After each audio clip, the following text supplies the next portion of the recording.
呢個係我嘅老豆，由細到大，我都俾佢對每一件事嘅熱情所深深吸引。每一日，我都從佢嘅身上學到新嘅嘢，尤其是佢對每一件事嘅嗰份認真嘅態度，同埋嗰份細心。就係呢一啲微小嘅事情，讓我更尊重呢一份傳統嘅文化同埋行業。響呢個香腸入邊，我哋唔單單製造香料，更係創造住一個又一個嘅回憶，代代相傳。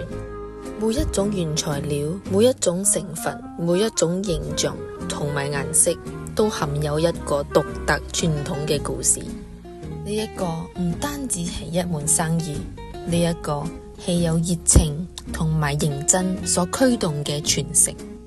老豆，你係我嘅偶像。